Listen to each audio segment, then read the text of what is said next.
Shalom, irmãos. Em tempos de angústia, vamos falar de esperança.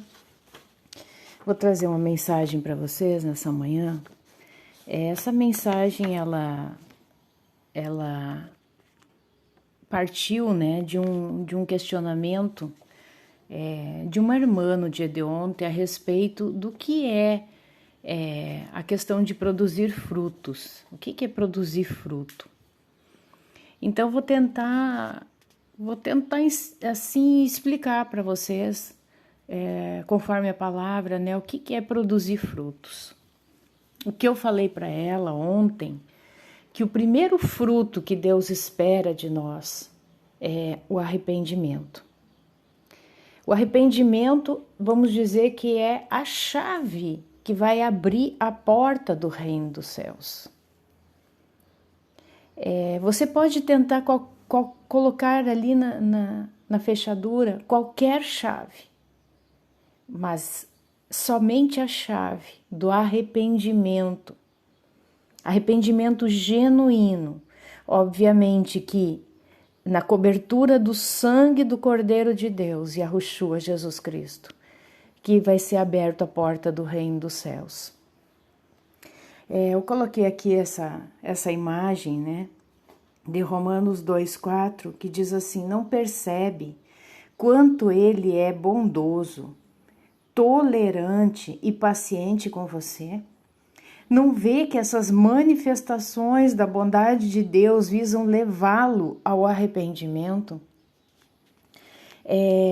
Muitas pessoas, né, têm como tardia as promessas de Deus com relação à punição dos ímpios, a nos levar para nossa pátria, mas ele é tardio justamente pelo que Paulo está falando aqui. Ele é bondoso, tolerante e paciente com você, com todos aqueles que ainda não se arrependeram ou que estão procrastinando este arrependimento, né?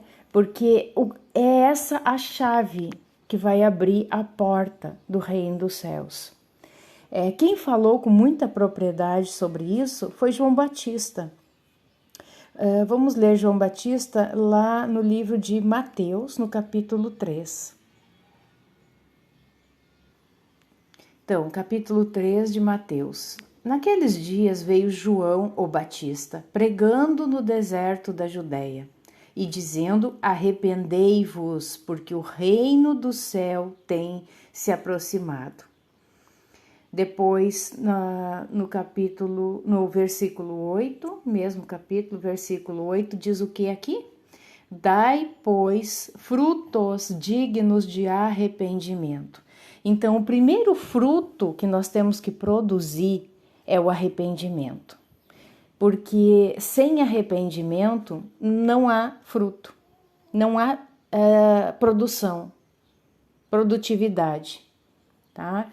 E ele continua aqui: não pensai em dizer dentro de vós mesmos: temos Abraão por nosso pai, pois eu vos digo que Deus pode, destas pedras, levantar filhos a Abraão. E também agora está posto machado à raiz das árvores, pois toda árvore não produzindo fruto bom é cortada e lançada no fogo.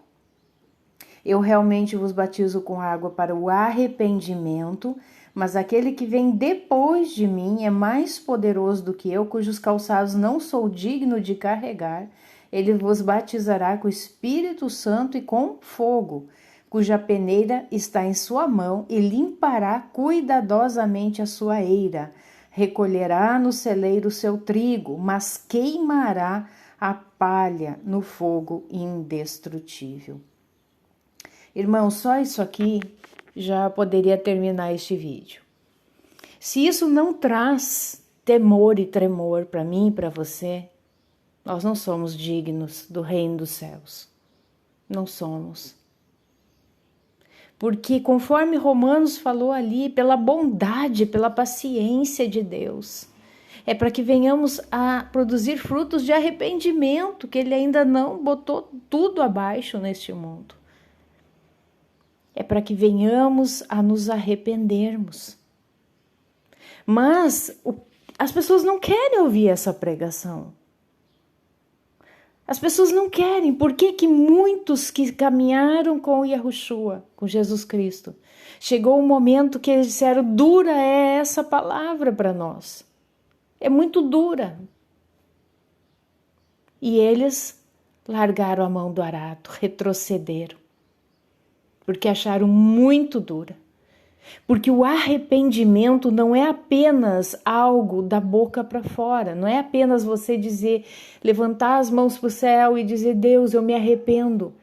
Ele tem que produzir um fruto, produzir o fruto. Uma pessoa que se arrepende, ela tem que mudar aquilo que está errado na vida dela. A palavra diz, aquele que rouba, não roube mais. Aquele que adultera, não adultere mais. E assim, se nós formos passar em lista todos os pecados que a instrução chamada Torá diz que é pecado, nós ficaríamos aqui muito tempo falando. Então, o arrependimento é justamente isso.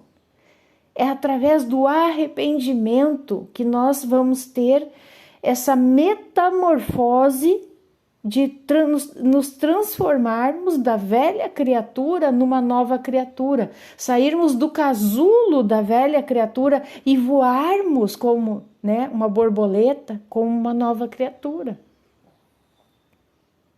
Enquanto nós estivermos no casulo, sem arrependimento, nós não vamos romper este casulo, nós não vamos voar, nós não vamos para o céu.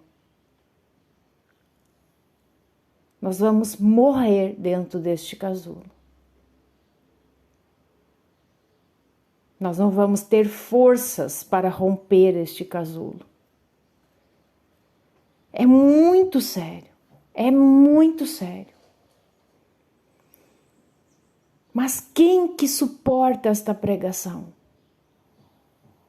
Quem que suporta, irmãos, essa pregação? Nem todos estão aptos para o reino dos céus.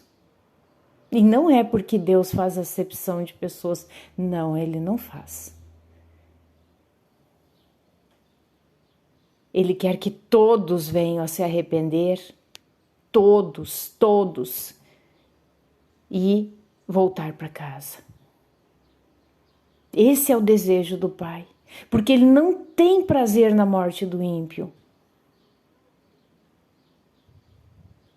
Porque o ímpio não é, ele é justamente aquele que ele não arrepende de forma alguma, ou ele arrepende de boca para fora.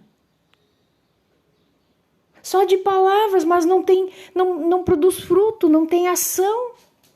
Fica na inércia, não tem coragem.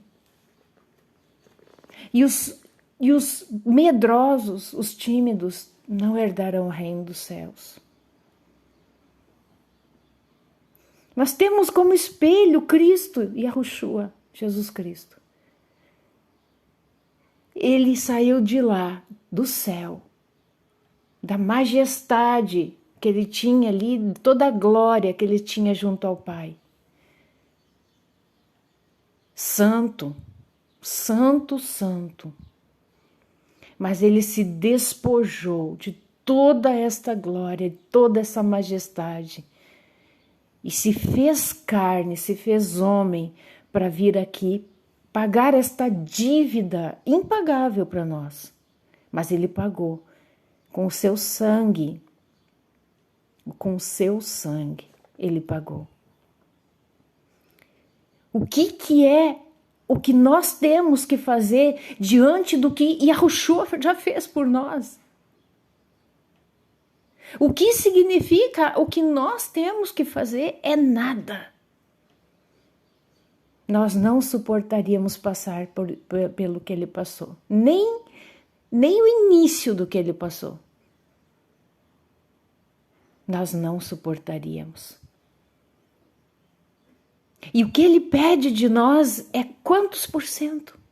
Perto do 100% que ele, de tudo que ele passou por nós. Quantos por cento é o que ele pede de nós? O quanto de importância numa escala de 0 a 10 ele está nas nossas vidas.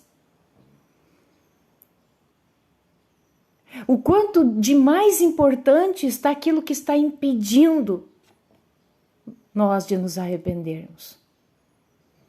É forte essa palavra, irmãos. É forte.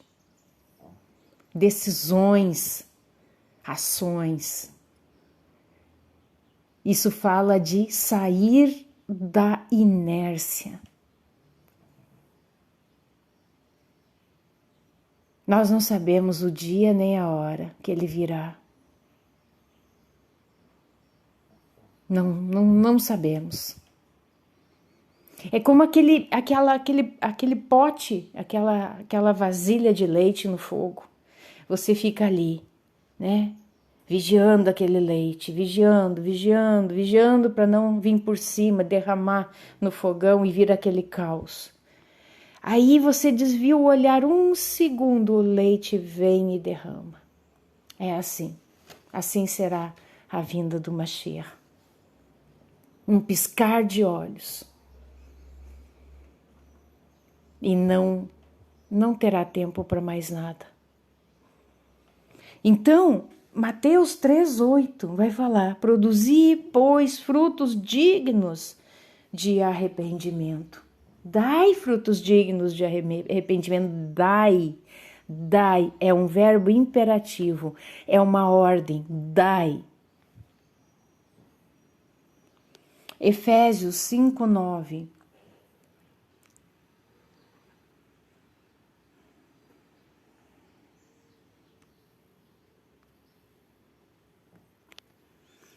Pois o fruto do Espírito está em toda bondade e justiça e verdade.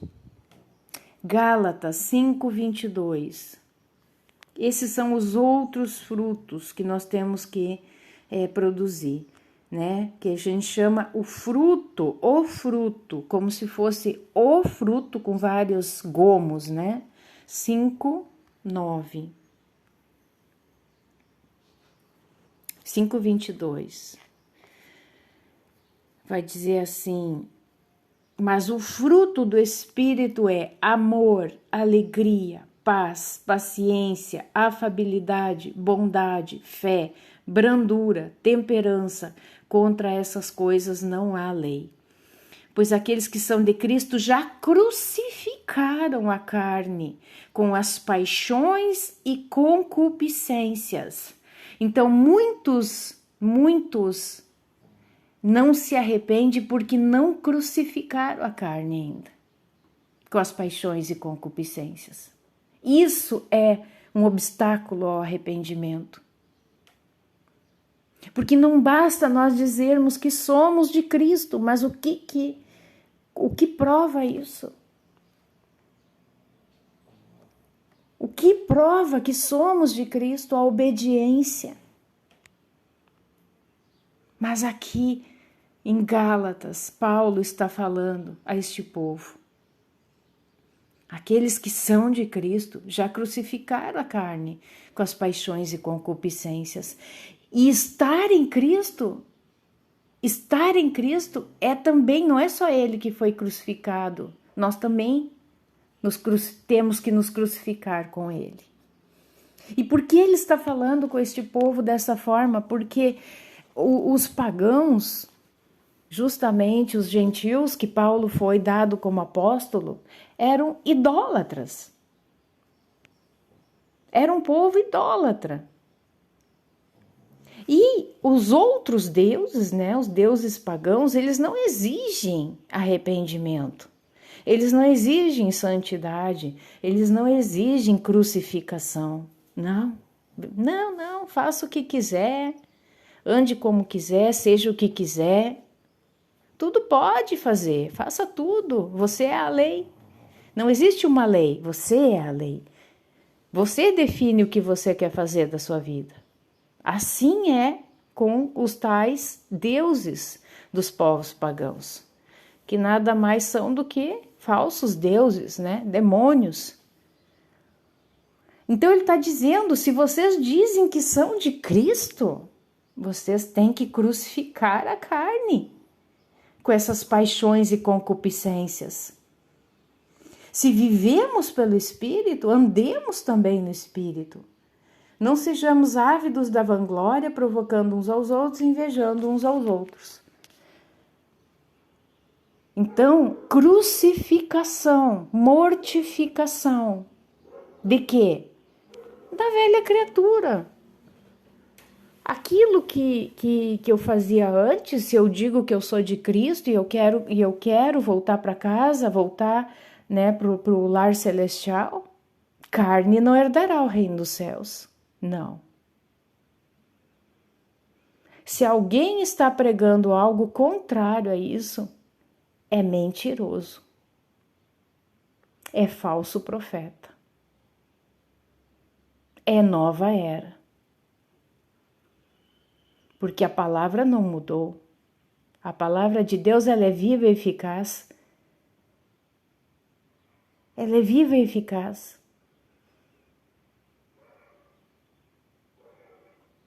Aleluia. Então, na parábola do semeador, e isso nós temos lá no capítulo 13 de Mateus, vamos ler lá, que ele vai falar justamente da produtividade daqueles que dão frutos. Mateus 13, 18. Ali ele já vai estar explicando, né, a parábola do semeador. Eu vou ler para vocês. Escutai vós, portanto, a parábola do semeador. Quando alguém ouve a palavra do reino e não a compreende, então vem o perverso, né, o inimigo, e afasta o que foi semeado no seu coração. Este é o que recebeu a semente junto do caminho. Mas o que recebeu a semente em lugares pedregosos é o que ouve a palavra, logo dá aquela alegria, né? O emocional fica hiperativo, mas ele não tem raiz em si mesmo, apenas dura um tempo, pois quando vem tribulação, perseguição por causa da palavra, imediatamente se ofende. E também o que recebeu a semente entre espinhos é o que ouve a palavra, mas os cuidados deste mundo e o engano das riquezas sufocam a palavra e ela fica infrutífera. Veja bem que todos ouvem a palavra. Todos eles ouviram. Tanto aquele que foi semeado à beira do caminho, como aquela semente que caiu nas pedras, como aquela que caiu nos espinhos. Todos ouvem a palavra. Todos. O que muda é o motivo pela qual essa semente não produz. A primeira semente que caiu à beira do caminho, ela não produz porque o perverso, né? Por essa pessoa não compreender aquela palavra, o perverso vem e rouba do coração. O inimigo vem e rouba do coração. A segunda semente que cai nas pedras é o emotivo, né? Aquele que o emocional é hiperativo, ele fica alegre com aquela palavra, mas não tem raiz, né? E quando começa algum tipo de perseguição ou tribulação, essa pessoa se ofende. E a terceira aqui, né, que recebeu a palavra, ouviu a palavra, mas entre os espinhos, né, os cuidados do mundo, o engano das riquezas, fizeram o quê? Sufocaram a palavra que eles ouviram. Então, ela fica infrutífera. Mas o que recebeu a semente em boa terra, semente tem que cair em boa terra. Semente tem que cair em boa terra. Quando a gente ouve aquilo, não dê pérolas aos porcos, diz assim, não dê a boa semente a uma terra ruim, numa terra infrutífera, numa terra seca, uma terra estéril. Não dê essa semente. Então, aquele que recebeu a semente em boa terra é o que ouve a palavra, todos ouviram, mas ele compreende esta palavra e dá fruto. Ele dá fruto. Nenhum dos outros deu fruto. Esse aqui ele compreendeu e deu fruto. E produz 100 vezes, 60 vezes, ó, um produz 100 vezes, outro 60 vezes e outro 30 vezes, tá? Esses percentuais é dito, né, que uma produção ela dá de 10 a 15%. Veja que 30, que é o mínimo aqui que Yahushua está falando, já é uma alta produtividade, tá? Quanto mais 60 e 100. Então é o quanto que as pessoas se dedicam a caminhar, se dedicam nessa caminhada, se dedicam ao reino dos céus, né? O mínimo é 30. O mínimo é 30, depois 60 e 100, que é 100%. Amém? Depois no livro de João, no capítulo 15, 5 ao 7,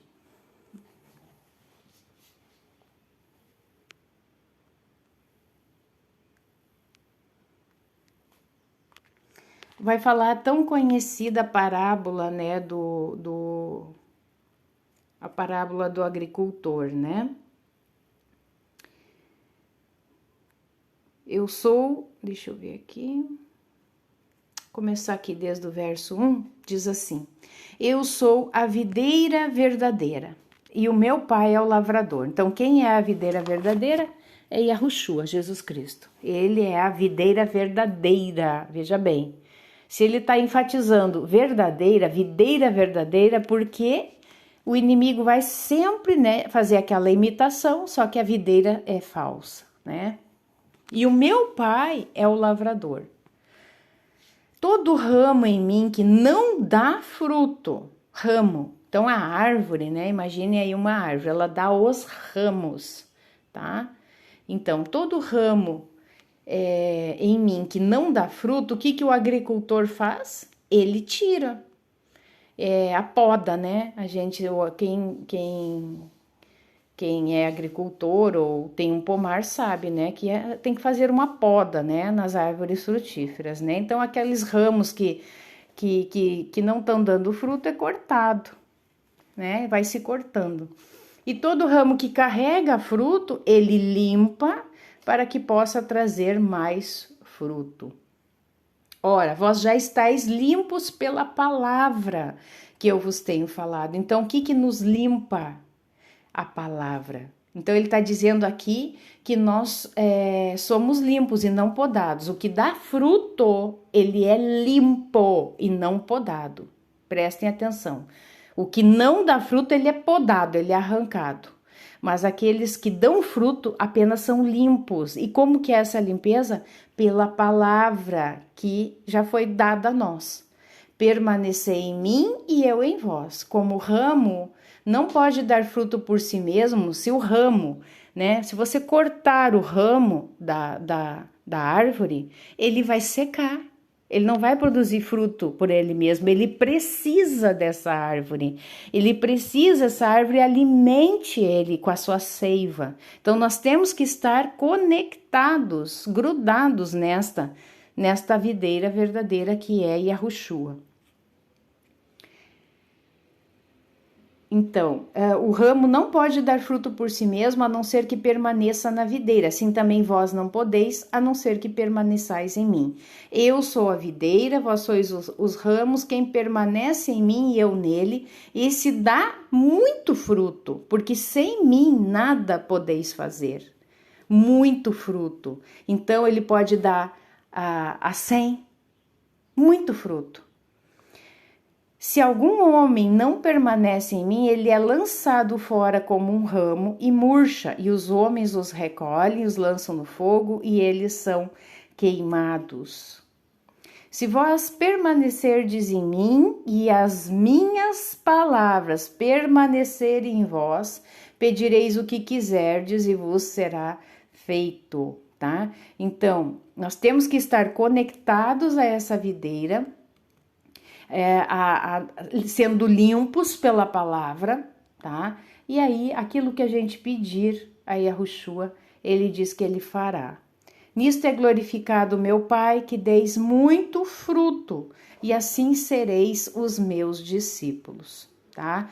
Aqui o comentário diz que o fruto é viver a semelhança de Jesus, de Yahushua, tá? É o fruto que está em Gálatas 5:22, certo? Como o Pai me amou, assim também eu vos amei, permanecei no meu amor. Se vós guardardes os meus mandamentos, permanecereis no meu amor, do mesmo modo como eu tenho guardado os mandamentos de meu Pai e permaneço no seu amor. Estas coisas vos tenho dito para que a minha alegria permaneça em vós e para que a vossa alegria seja completa. Tá? Então, o fruto, muito fruto, só é dado quando estamos ligados à videira verdadeira. E a questão de produzir de 100, 60 ou 30 é a nossa disponibilidade. Ou também é conforme os dons, né, que é dado a cada um.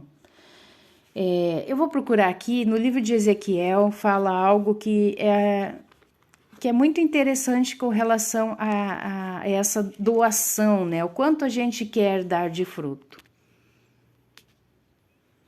Então, aqui no livro de Ezequiel, no capítulo 47:1, vai falar sobre a torrente das águas purificadoras. Em seguida, ele me levou novamente à porta da casa, e eis que águas surgiram por debaixo da soleira da casa em direção ao leste, porque a frente da casa ficava em direção ao leste, e as águas desciam de debaixo do lado direito da casa, ao lado sul do altar. Então ele me levou para fora, pelo caminho do portão em direção ao norte, e me conduziu pelo caminho de fora até o portão exterior, pelo caminho que olha em direção ao leste, e eis que ali corriam as águas do lado direito. E quando o homem que tinha um cordel em sua mão saiu em direção ao leste, ele mediu 1000 côvados e me levou através das águas. As águas estavam pelos tornozelos.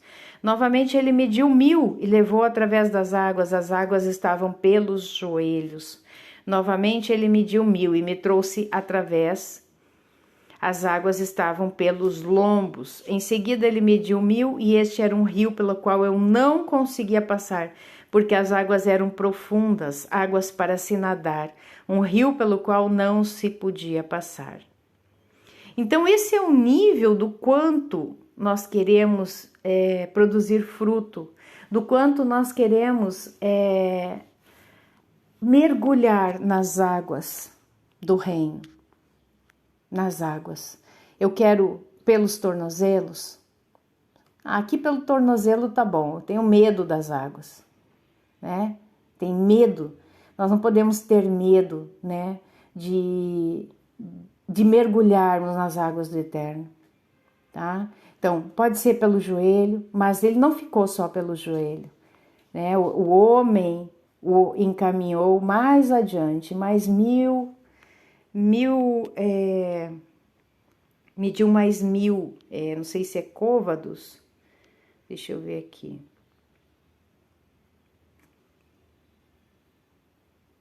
1000 côvados. E ali deu no joelho. Mas ele não parou. Conduziu mais 1000 côvados, deu nos lombos. Depois ele mediu mais 1000 côvados.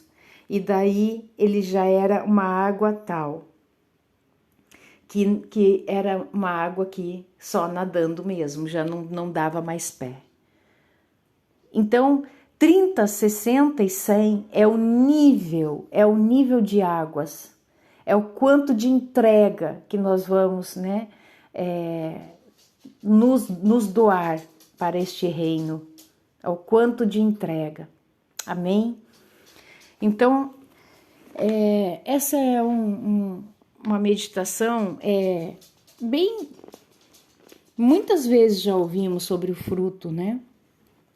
Mas, irmãos, por que João Batista pregou toda a sua vida? Foi a única pregação dele, a única. Porque essa é a principal pregação, a principal, que infelizmente foi banalizado. Foi banalizado. Mateus 5,16 diz assim: deixai a vossa luz brilhar diante dos homens, para que vejam as vossas boas obras e glorifique a vosso Pai que está nos céus. Quando as boas obras têm que ser consequência de eu produzir frutos, né?